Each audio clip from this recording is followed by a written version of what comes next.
AFR On Demand is brought to you by Breck Golf. Try Beaver Creek today, just 20 minutes from downtown Baton Rouge in the Zachary area. They've got a PGA Tour driving range, a short game practice area, 30 to 40-yard practice shots. It's a great place to chip and putt and practice if you don't have time for a full round. Book your tee time today, golf.breck.org, golf.breck.org. Matt Moscona. I'm very important. After further review. Say it one more time. After further review with Matt Moscona. And here we go.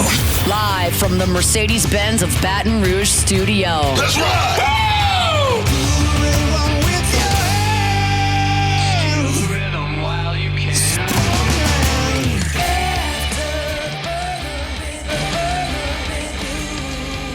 And off we go. Welcome aboard. Glad you're with us. It's AFR, presented by Relief Windows. We are live from what they used to call Radio Row. Now they call it the Digital Drive is what they call it now here at SEC Football Media Days 2025. Smack dab in the middle of the goings-on, and thrilled to have you aboard with us here. We got a jam-packed show. The LSU Tigers were first up, as has kind of become customary here. I genuinely don't know why, if it's a preference thing that LSU requests or if it's just how the league does it. But certainly since Ed Ogeron was LSU's coach, the Tigers have led off SEC Media Days, and so that means this day for us is a total sprint from the beginning. I did have an opportunity to visit one-on-one with Brian Kelly, Garrett Nussmeier, Chris Hilton, and Whit Weeks, so you will hear all of those conversations throughout the course of the day today.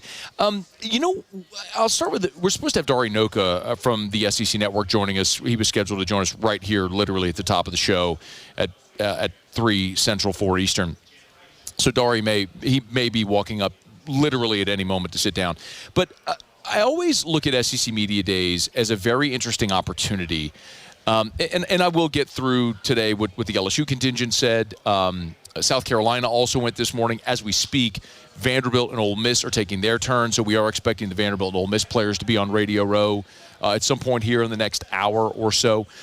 But I always find this interesting as an opportunity because we know the team we cover or care about or watch very deeply. And my contention is always when it comes to SEC Media Days that while we know the LSU, our own team deep, whoever the team is that someone may cover, you don't necessarily know the conference. And I think that's not just in the SEC, that's nationally. So I've done this exercise. Today, Monday, the LSU day, is the day that I will do more interviews on other people's shows than any other day combined. So, I will do more interviews today than the rest of the week combined. And when I'm talking about LSU, one of the narratives has been pretty consistently about the transfer portal class and how LSU has this number one transfer portal class that I've brought up. And so I'll ask people, not in an insulting way, but as a way of illustrating, to say, the team you cover very deep. I was just on with my buddies from Columbia, South Carolina, Jay Phillips. And I said, Jay, do you know who Mansour Delane is? He's like, no, I got no clue. Well, Mansour Delane is LSU's best cornerback. I mean, he was an all-conference caliber player at Virginia Tech this past season. And he's going to be LSU's best cornerback. But most people here have no idea who that is. Now, do that exercise 18 times, and you've got LSU's transfer portal class. I could do it with Braylon Moore. I could do it with Josh Thompson, with Mansour Delane, with A.J. Halsey, with Bernard Gooden. Name it. Name it. Any of them.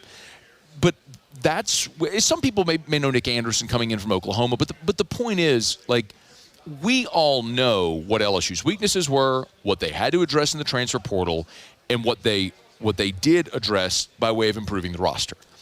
Is that going to be enough to manifest in more wins? We'll see. But for all of the people that cover the conference for other markets or cover college football nationally, this is a week where you get to go deep on each of the 16 schools. So while I know a lot about LSU and why I think the transfers was a very profitable week for or off season, and why the portal class was good, and why I believe LSU's schedule is favorable despite some tough games on there. The layout of the schedule. I'm interested in learning about a lot of the rest of the league this week and going deep on them. I've shared the example before about I've shared the example before about Ole Miss 2 years ago. And Ole Miss 2 years ago was a team that had a schedule that probably shaped them up to start the season 8-0, and ultimately they did. So I'm going to stop talking now because Dari Nokwah of the SEC Network is joining us. Dari Nokwah of storming the field there at Memorial Stadium fame back in 1999 when John Blake? 99? Wasn't it 99? 99 was, well, no, I wasn't there in 99. 98? 90. I was there in 97. 95? Was John Blake. That was my last year there. Oh, Stoops' first year was 99. Stoops' first year was 98. Yeah. What year did you Stoops' storm first the year was field? 99. So Blake went 96, 7, 8. What year did you storm the field? What's that? What year did you storm the field? Did I ever storm the field? I don't think I ever stormed. Oh, you told me this story, Dari. Oh, well, no, okay. No. Then you lied. No. I stormed the court once at a basketball game. We play, okay. The only time I would have stormed the field, Syracuse, 1997, Donovan McNabb is throwing up on the field. Syracuse lining up for a game-winning field goal, and OU blocks it. This was after OU lost 24-0 to Northwestern at Soldier Field. So end up coming back and beating Donovan McNabb in Syracuse. So that would have been the only time. Okay. Yeah, that probably happened. All right. Stormed one basketball court. No, that's not true. I stormed a few basketball courts, but that was the only football. Are you? Matt, we were terrible, dude. We had to celebrate when we could. Are you a believer in this Oklahoma team? I am a big believer. Okay, so when you walked up, I was talking about how I think this is interesting because most people who are local market people, your team very deep. You maybe know surface level broad. Like people here don't know who Mansour Delane is. He's a cornerback from Virginia Tech that LSU signed. Massively significant player that people will learn this week. I keep hearing a lot of people who are bullish on OU this year. Mm-hmm. I'm not yet, but I could be convinced. So why are you bullish on OU this year? So one side of the ball is set. Defensively, they're going to be really good. They were really good a year ago. I know they lost Danny Stutzman and Billy Bowman. That's key. Saints were excited about it. Right, but they're deep. They're deep defensively. A lot of key pieces back. They've done a good job through the portal as well. Okay, so, Marvin Jones Jr., I think they're just waiting for him to explode. He came over after a year at Florida State, and he'll be on that defensive line. They hope, he's an 8 to 10 sack type of guy. Or Mason Thomas, freak show, right? He'll be here 9 this week. sacks he'll be here this week. So, defensively, I don't worry about it. They last year won 6 games somehow with an offense that was an absolute atrocity. With a team that had 5 receivers, that their top 5 receivers were hurt for the vast majority of the season. Jackson Arnold might have been throwing to you and me, okay, out there. Yeah, I'm speaking for you here, Matt. I'm not getting downfield, but I could use my body to create some space. Yeah, you could. They had no run game to speak of, and an offensive line that was hurt and was rotating guys in and was a sieve. Yet somehow still managed to whip Alabama, beat Auburn at Jordan-Hare, and find a way to get to a bowl game. They had no business being in a bowl game with that offense. That defense will be just as good. Now you've got Ben Arbuckle that comes in as offensive coordinator from Washington State, brings his quarterback with him, John Mateer. You add a 1,300-yard rusher from 2 years ago at Cal and Jaden Ott. You get wide receivers that you're going to have to trust here because they've got Deion Burks and Jaden Gibson are guys that are back but were hurt last year. But then you get a Giovanni Gibson who was a 1,400-yard guy or whatever at a smaller school in Pine Bluff. Got another receiver from McNeese that is up there that they talk about. We're talking 6'2 to 6'4 guys with a philosophy offensively that is designed to get them in space, a little bit of an air raid offense, a quarterback that can get them the ball, a quarterback that can throw the ball downfield, and receivers that can get their butts downfield, not to mention a quarterback with wheels, and you'll see him on Wednesday, a linebacker build who is difficult to bring down.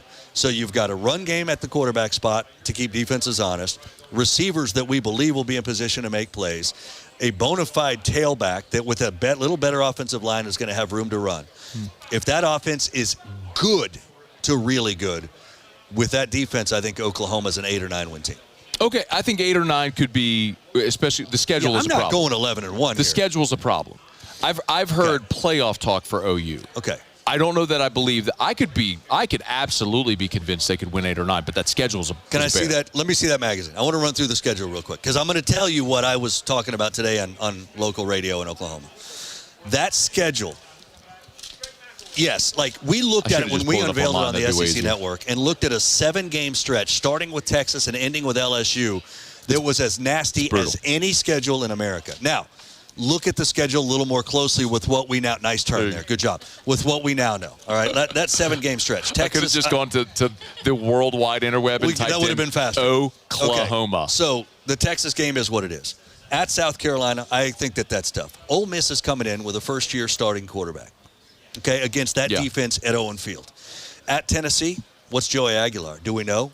No. They don't have – I wish he was coming this week because I'd like to find out. I'd like to find out. They don't have anybody back running the football that is a familiar face. Defensively, they'll be okay, but I don't know that that's what we once thought it was.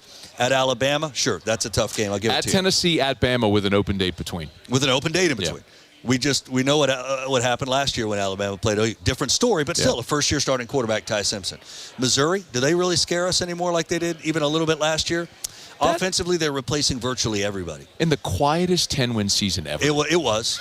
And then and then LSU, which, yes, legit, understand. But if that's an 8-3 team with a potential spot at the playoff on the line, let's say it's under the lights with LSU coming to visit, I would have to get there. Do you think 9? I just think it's a more manageable schedule than I initially did. Do you think 9 gets you to a playoff? Not you, just gets OU to a playoff? No, not OU. Anybody from this league with that 9 schedule. Didn't do it last year. What does that 9 look like? Yeah, what does it look like? I don't know that 9-3. You know, part of it is you take a look at OU. They got Michigan. Now, if Michigan is good, and that's a win in your schedule, it looks pretty good. What if one of the 9 is Texas? Again, like, what does it look like? Is one of the 9 at Tuscaloosa? What does it look like? So 9 gives you a chance. 9 would thrill the fan base. I truly believe 9 would make them happy. What if I didn't mean for this just to be in Oklahoma. Yeah, we went there because we started talking about court storming and John Blake, Donovan McNabb throwing up on the field, which would probably be a way better story than talking about all the stuff everybody's going to talk about anyway all week. But I could say, okay, you told me it's a quarterback from Washington State, a running back from Cal, and receivers from Pine Bluff and McNeese. Not super pumped about that. You know, so there is a devil's advocate argument to it to be had. Dari Nokwah is here with us. There are 2 OU transfers at LSU with Bauer Sharp and Nick Anderson. Should we be excited about those guys? Nick Anderson, yes. Bauer Sharp, not really. I don't know how much of the field he's going to see. I mean, Trey'Dez Green's their dude, right? Like, I don't know how much Bauer Sharp's going to see the field. Nick Anderson, Nick Anderson's a legit. He'll probably be. I mean, you got Hilton, who you love, obviously. I think he's a legit 2 or a 3 option for Garrett. So, I think Nick Anderson can be really, really good. If I gave you any quarterback in the league to win one game, I'm not even telling you what else is on the roster, but you got to go win a game. You get to pick any quarterback in the league. Who would you take? Nuss. Who would be second? Lenora Sellers. Ooh, why? What he did against Clemson last year, I can't get out of my head. I love his arm. I love his build. I love his ability to run the football. Why? You're going to tell me there's somebody I'm missing? No. I think this year's fascinating because there's a lot of upside with a lot of guys. Mm-hmm. There's just not a lot of experience. Love Lagway too. That's another one. But you haven't even mentioned Arch yet. Who's the one everybody's in love with? Same with me. Yeah. So, but I'm like that with all those guys. Yeah. Nuss is the experienced guy, but he's still got some stuff he's got to work out. Yeah. So it's fascinating because you have a lot of dudes with super high ceilings, but I don't really know what the floor is for any of them. I feel like Nuss, Sellers, realistically probably Arch. I'll throw Mateer in. I think their floors are fairly high, which might be why I would take them if you're telling me to win a game. I don't want the guy where the floor is going to drop out on him. Yeah. I want a guy that's not going to kill me. Yeah. And that can make those big plays. So I think I trust Nuss. I think I trust Sellers. What coach would you want to hang out with? If you hang out with? Yeah, not all this stuff. Not all this stuff. Like just chill with? Yeah, like, hey, we're going to we're going to go to the Red Door and have a whiskey and smoke a cigar. Pittman. Mark Stoops. Really? Stoops is in that? I think he's cool as hell. I don't know him at all. Yeah. LSU never plays Kentucky. Oh, yeah. And he never does interviews up here. So I don't know Mark Stoops He's a at all. He's a Stoops guy. Like, I know Bob well. So, and I know, and I've gotten to know Mark some. Pittman, Stoops, Venables is cool too. Sark. I'm a huge Sark fan. Okay. Big Sark guy. Which doesn't make my OU people that happy. How's doing local radio? Yeah. I'm Are you liking enjoying it, man. Yeah, You're doing it from Charlotte? I'm doing it from Charlotte. It's a statewide show in Oklahoma, yeah. Pretty good following. Like, it's a big app thing. Like, over the air, they don't focus on it. It's an app, but there's a ton of listeners, I guess. It's OU and Thunder and SEC. I mean, so I'm good with all of it, man. Oh, what a Still year for you with the that Thunder. championship. Oh, what and all a the re-signings, year. man. I mean, it's been a good summer for Thunder fans. If we were taller and athletic, we could have been NBA players. Wish I was a little bit taller. I wish I was a baller. See, this is what happens when you're when you're the same age. There's a lot of people who have no idea. My producers back in Sioux have no idea no what you clue. just did. Skilo, yeah. Zero chance. Wish I had a girl who looked I bet good. Paul I would O'Neill call knows her. Skilo. I bet you Paul O'Neill knows Skilo. Muse, no shot. Dari Nokwah, hey, I know they're probably going to. What do you have next? You relate to no, a little I'm actually supposed to go do a hit with my station. like How right about now? that? With the ref. Okay. But they have a 4:20 interview, so I can stick around for a little bit longer. All right, I have to I'll break. get over there at 4:30. How's that? Can I break, come back, and we'll Can do I a short? get over there by 4:30? Yeah, absolutely. 100%. You guys are good with it? Yeah. Amanda and Katie are shuttling me around. That's so good. Okay. Let's do it again. We'll do some more. Okay, hang on. All right, we're going to break, and then we'll come back, and we'll talk more with Dari. It's AFR. Yeah. Our Monday shows are presented by Relief Windows. I need a clock because I don't have one because I'm about to do a live read, so I need to fill this real quick. I'm going to do Muse. I tell you what I'm going to do. I'm going to do the best I can. It's AFR. After further review. Not my circus, not my monkey. Is that right? Wait, we're still on. We're brought to you by Gordon McCurtain. Get Gordon and get it done. Gordon McCurtain Injury Attorneys. I always do a 60-second live. There's a stab that goes that you didn't hear, but that's okay.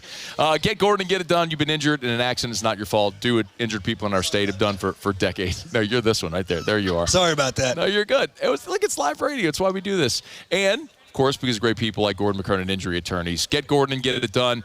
Gordon been so philanthropic, investing back into the state, the city, the communities that he serves. Obviously being the bike giveaway around Christmas, the laptop giveaway around graduation time. Court to tables open now as well. So many ways that Gordon gives back. NIL, like we talk about often, helping the Tigers and all the programs around Louisiana win. But if you've been injured in an accident, it's not your fault. Don't go it alone. You need representation. You want Gordon McCurtain Injury Attorneys. So go to getgordon.com, getgordon.com. Get Gordon and get it done. After further review, presented by Relief Windows. Windows, doors, siding, and oh yeah, they also do interior shutters.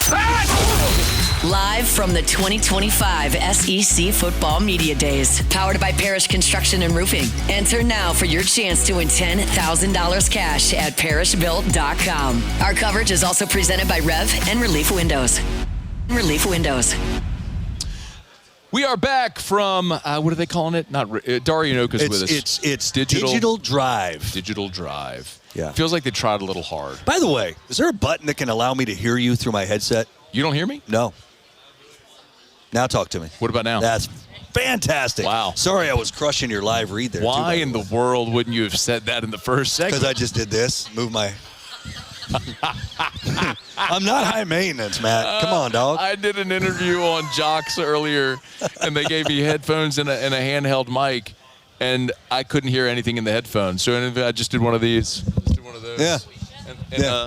Yeah. And I think Pat Smith was whispers into the mic. See, I project, so you would hear me. I heard you. I heard you fine. Because I project. You didn't put Brian Kelly on your list of coaches that you would want to hang out with. Why not?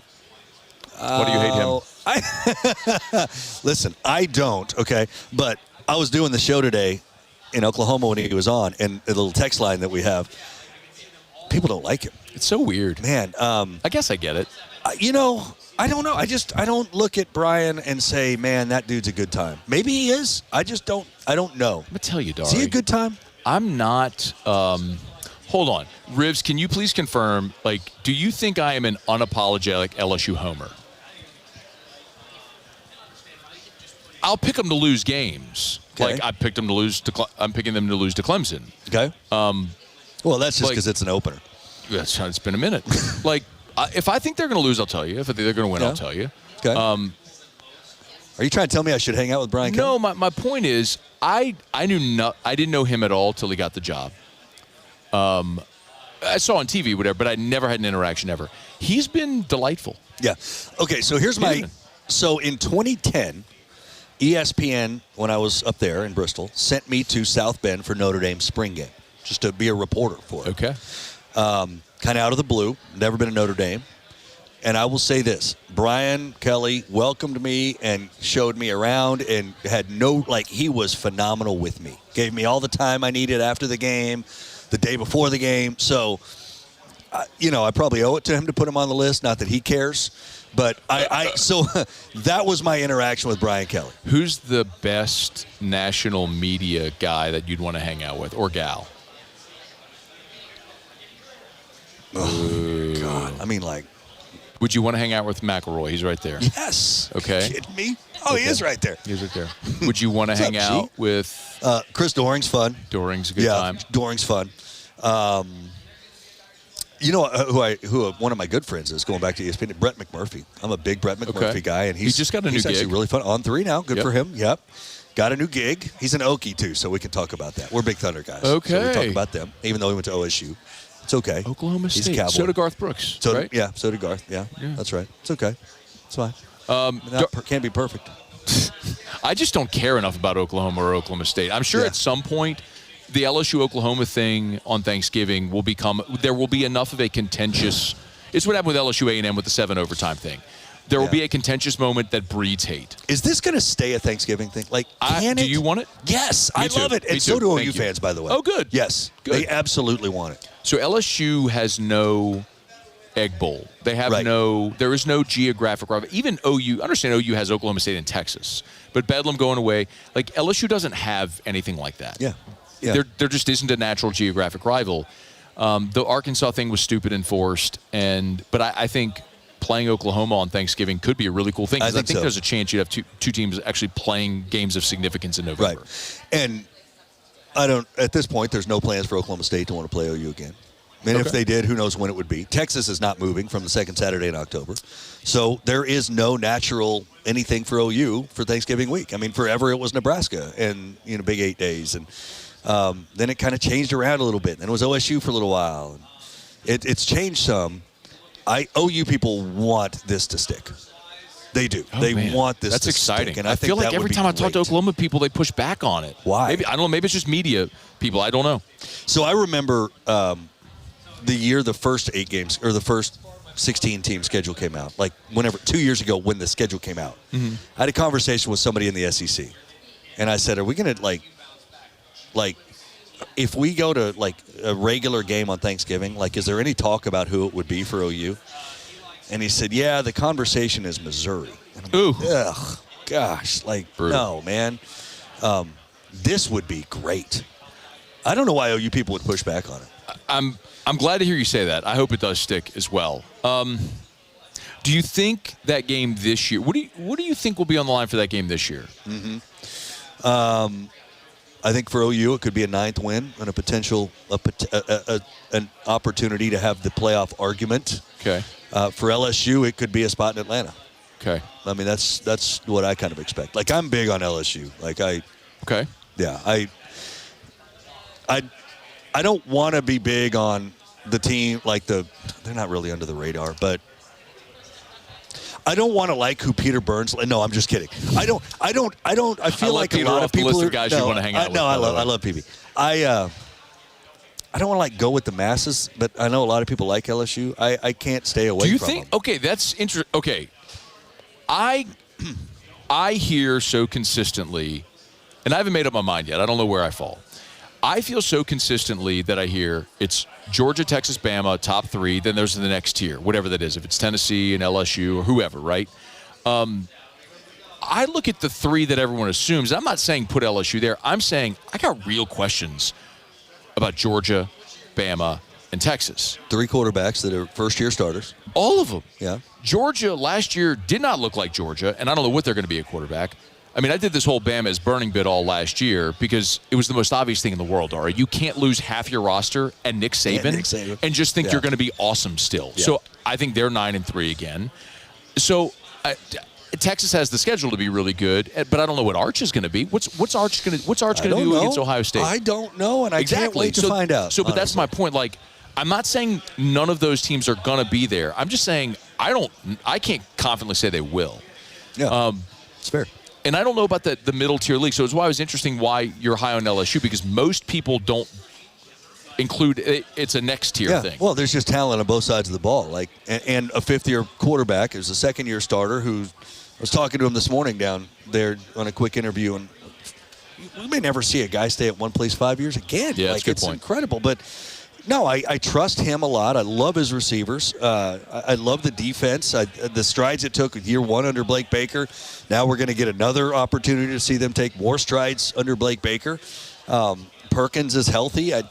Who knows what they'll do with him? It sounds like they're kind of letting him roam a little bit. Yep. Seems dangerous, right, for opposing offenses.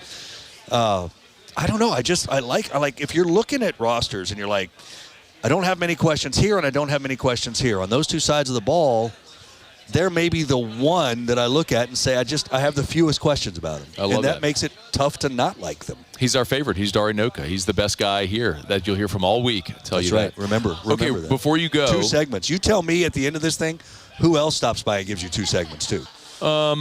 Besides Peter Burns. Last year, Peter was doing a segment with us. We were talking about this. Peter was... And then Cole walked by and picked up a headset, and then Roman Harper walked by. And so then I gave them my headset, and the 3 of them just did a segment. Oh, that's cool. Yeah. It's not because it's your show. No, course, I don't care. That's why I'm like, do something. This is the only place where you can do something like that. So take advantage of the moment. Right. All right, so Vanderbilt's here. Over, under 5.5 wins. Under. Ole Miss, they return 4 starters, but have a really manageable schedule. Yeah. Record prediction for Ole Miss? 8-4. And South Carolina, brutal schedule. I don't think they were actually very good last year, although some people think they were, but whatever. South Carolina playoff team? No. Nope. Too many holes. Too many holes on defense. Don't trust it. Dari and I might be the same person. Really? You agree? Yeah. I'm looking at them at 7-5, maybe 8-4, best case.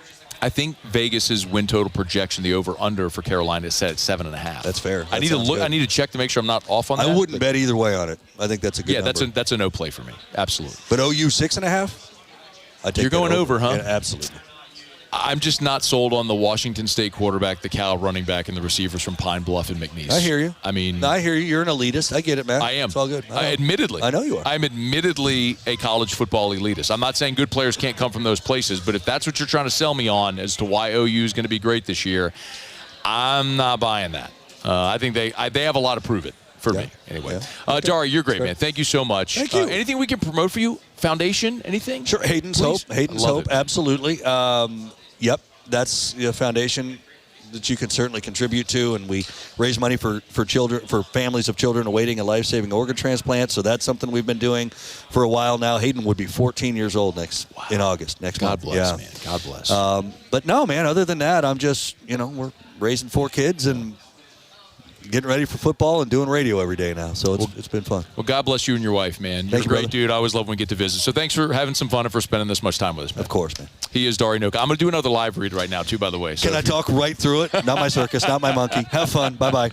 All right, that's Dari Nokwah. It's after further review. We are on not Radio Row. What Digital Drive. We're on Digital Drive. We're on Digital Drive here. Our coverage is presented all week by Parish Construction and Roofing, parishbuilt.com. Sign up for your chance to win $10,000 cash at parishbuilt.com. Also brought to you by the great people at Rev and Relief Windows. Relief Windows, our title sponsor here every Monday on AFR. So we will knock out a quick break. We'll do Around the SEC when we come back. Still to come, Brian Kelly, Chris Hilton, Whit Weeks, and the starting quarterback for your Fighting Tigers of LSU, Garrett Nussmeier. We'll look forward to it here. Stay with us. Day one, Radio Row, SEC Football Media Days on AFR.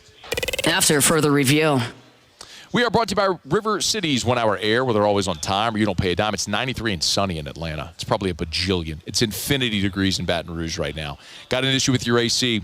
call River City's 1 Hour Air. 752-0001, 752-0001, 752-0001, or 1hourbr.com. Remember, look for the big yellow vans and trucks with the giant clock on the side. Y'all, you know it. I mean, it's a time of year where it's brutally hot. If the AC goes out in your house, it's not keeping up. Maybe it's something simple. Like maybe you just need Freon. Maybe there's a really quick fix. But the thing about River City's 1 Hour Air is when the tech comes to your house, they're going to give you a good, better, and best option. They're never going to try to force any service on you or oversell or overcharge.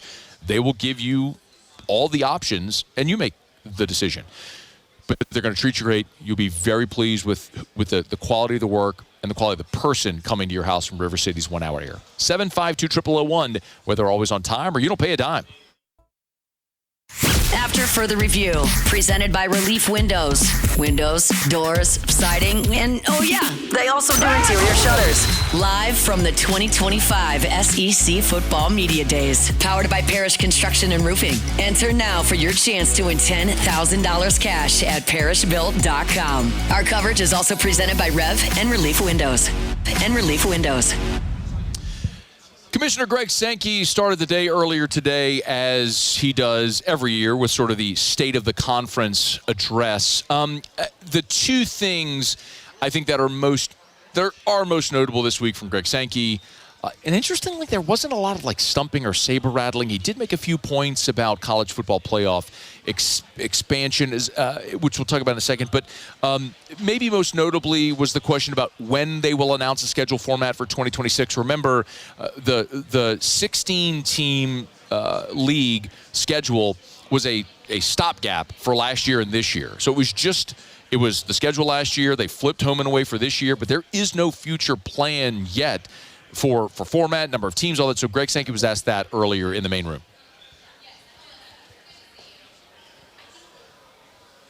I've been careful about giving dates. I've said repeatedly, I learned during COVID that you want to use your time. It won't linger much longer.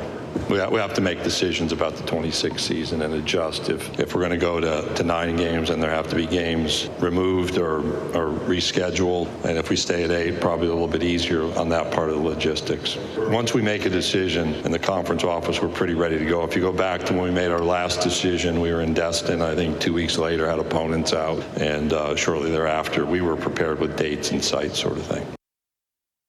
So they've already got the grid prepared for if it's going to be an 8, if it's going to be a 9. They know what that's going to look like, which is encouraging. It's just a matter of saying go. Now, you're not going to make that decision, though, until there's a couple of things that you know in place. Number one is the college football playoff. Like, what is the college football playoff total and format going to be? Because if you expand the league schedule to 9, you are guaranteeing half of your league another loss.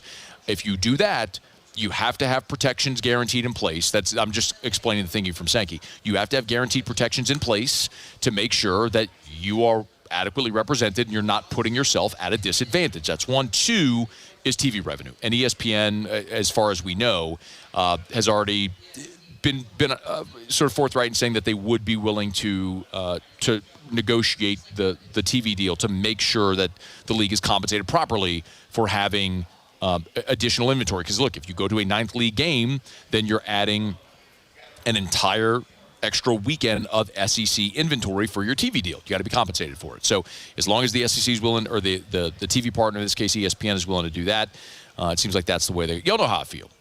Like, Dari wasn't wrong. I'm an elitist.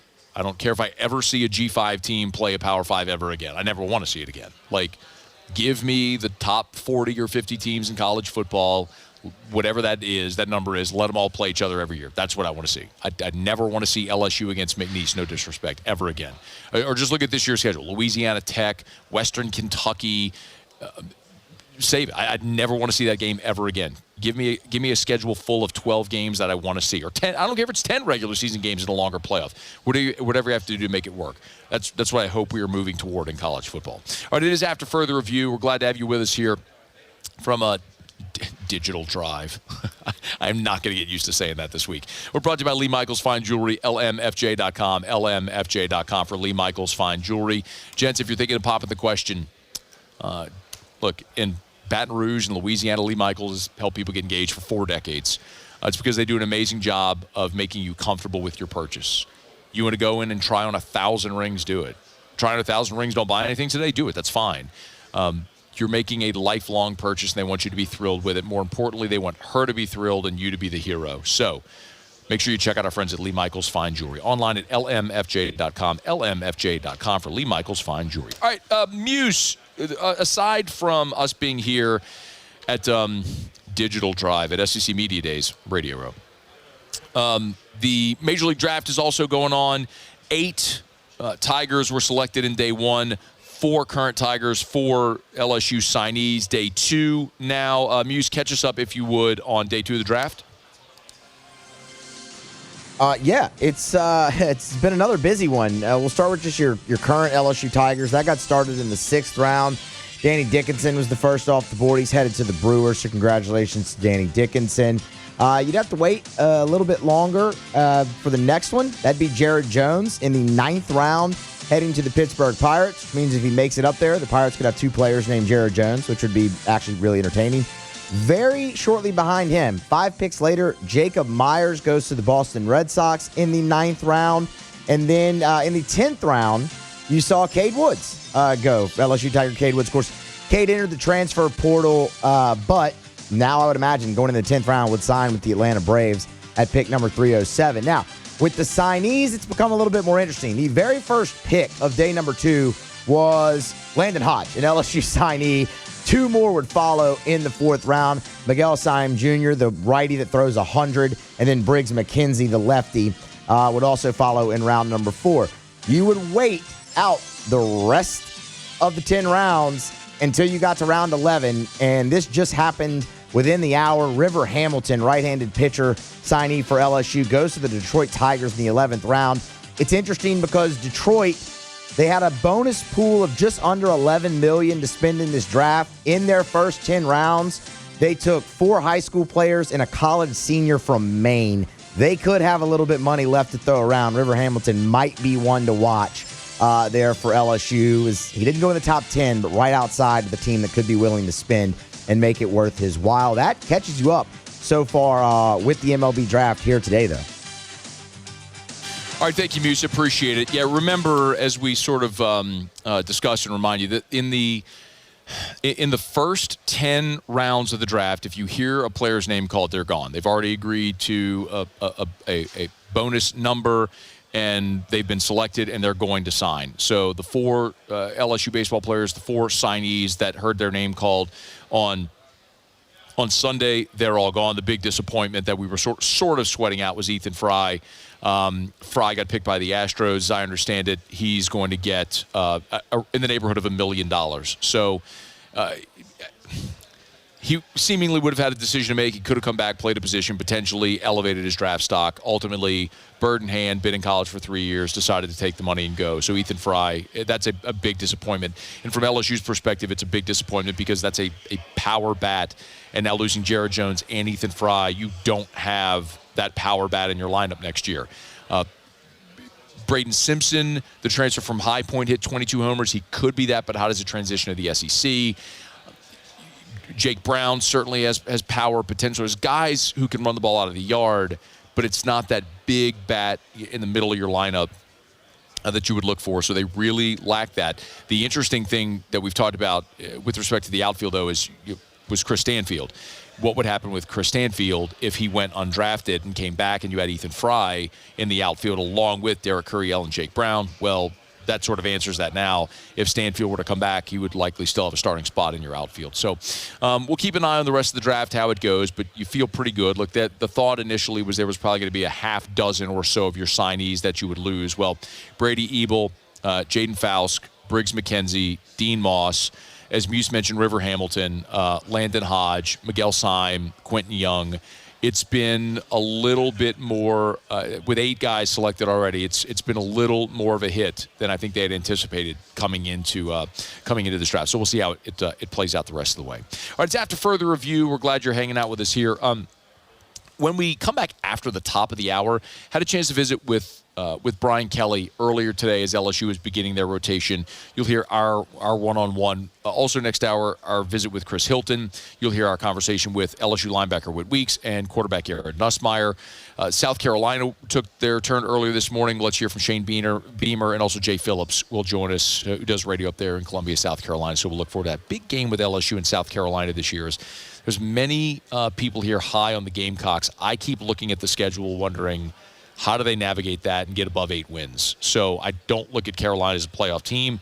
We'll see if Jay disagrees. So we'll do that a bit later in the show. We're glad to have you hanging out with us here. Let me knock out a quick break. Final break of hour number 1. We'll wrap up this hour when we continue here on AFR.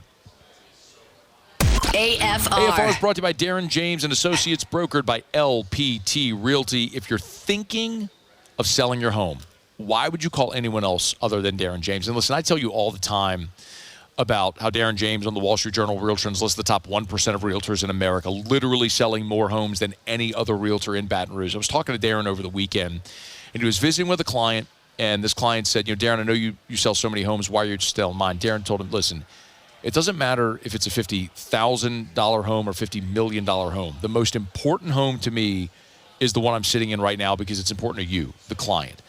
And that message resonates, but Darren backs it up with the way he works, and it's why he ends up at a closing table more than any other realtor. I've experienced it personally, and I'm telling you, you will not be disappointed. If you need to sell your home, you need Darren James. Agent225.com, agent225.com. If you need to sell your home, you need Darren James. Think real estate, think Darren James. After further review, presented by Relief Windows. Windows, doors, siding, and oh yeah, they also do interior shutters. Live from the 2025 SEC Football Media Days, powered by Parish Construction and Roofing. Enter now for your chance to win $10,000 cash at parishbuilt.com. Our coverage is also presented by Rev and Relief Windows. We are going to talk to our buddy Richard Cross from Super Talk Mississippi coming up here in about 25 minutes or so. Lane Kiffin earlier today was in the main room, and I am fascinated by roster structure. You listen to the show, we've talked about this plenty. And I think Ole Miss's path should be interesting to the LSU fan base, because what Ole Miss did a year ago is what LSU is doing right now. Ole Miss went into the transfer portal and bought themselves a roster. A very, very talented roster. A roster that had 8 players taken in the NFL draft, the most in program history. They were as good a roster as there was in college football last year. But it netted them a 9-3 record. Do you know the names? Yes, they had Jackson Dart back, but they also added Walter Nolan and Princely Umanmielen and Chris Paul from Arkansas, and they had Trey Harris, who came in from Louisiana Tech, and they were great. They honestly had no business losing any of the 3 games they lost. But Lane Kiffin today talked about this year's roster. This is Kiffin number 1 from his main room today, talking about what they invested in building this year's roster. I think we've done a good job of putting together this roster, working within this cap. If you go back to retention of last year's players and then the portal guys in December, January, we went into that operating under this cap because, we were told the settlement was most likely going to get approved and how that would work. It obviously means you can't sign as many players as you'd like at times because you have a budget. So we're obviously hopeful that that'll be rewarded. I think it's obvious people aren't staying within that cap. I think the whole thing will be what does that look like, and what are the punishments for that? Do you win and then that comes later? So that's remained to be seen. I think hearing Lane Kiffin say they came in under the cap it's fascinating, because last year they spent as much as anybody on their roster and they went 9-3. So is that an admission or an illustration that you're not getting the consistent annual buy-in from your booster, so you have to find other ways to build out your roster? Because, listen, this is what LSU is dealing with right now. LSU a year ago spent $5.5 million on that. I shared that number with someone earlier today. They were floored. LSU's roster last year in NIL, they spent $5.5 million. It's why it looked the way it did. They weren't good enough to compete at the highest level. Well, we all know the stories that transpired. We've talked about it plenty. And LSU was able to invest north of $15 million, probably closer to $20 million in this year's roster. The roster is going to look dramatically different. Is that sustainable? Again, Ole Miss invests in that roster. They go 9-3. They have 4 starters returning. It is going to be a very challenging year for Ole Miss from that standpoint. And clearly, as Lane Kiffin's saying, they're under the cap. So there isn't that financial investment this year the way it was last year. Does LSU follow a similar path? I actually asked Brian Kelly that question earlier today, and you're going to hear that when we come back right after SportsCenter, because that's the question I have for LSU is, okay, you're all in financially on this roster. If it works, does that encourage more financial buy-in? If it doesn't work, are you going to have boosters back off to where you're not going to have that financial buy-in year after year after year on this roster? It's just a fascinating time with how roster management construction is going. I think the path Ole Miss is following is one that LSU is one that appears to be following. And we'll see how it plays out because their ideas were so diametrically opposed from the onset of the Kelly and Kiffin eras, respectively. Okay, Brian Kelly with us next on AFR. AFR. We're brought to you by Shawbills Tire and Auto Service, ShawBillsTire.com, with locations all over South Louisiana. Y'all, we're at the end of July, middle of July, but we're nearing the start of school. What are we, 3 weeks away from the start of school, 4 weeks away from the start of school? Maybe you're getting that last vacation in, that last trip to the beach, the trip to Disney, the trip to Tennessee to go to the mountains, whatever it may be. If you're hitting the road this summer, make sure your vehicle is in shape to get you and your family there safely. Shawbills can help you do that. Remember, if it's time to buy tires, Shawbills has name brand tires at wholesale prices. Who wouldn't want to pay the cheapest price possible? Buying tires ain't no fun, y'all. It's tires. It's black rubber on a wheel. Nobody wants to spend a lot of money on that. So get the best tires possible for the cheapest price possible. You can do that at Shawbills with locations all over. And, of course, they're going to treat you like family, which keeps you coming back year after year after year. Oil change, tire rotation, brakes are squeaking, whatever it may be. Check engine light. Remember, ShawBillsTire.com. Shawbills, we keep you rolling.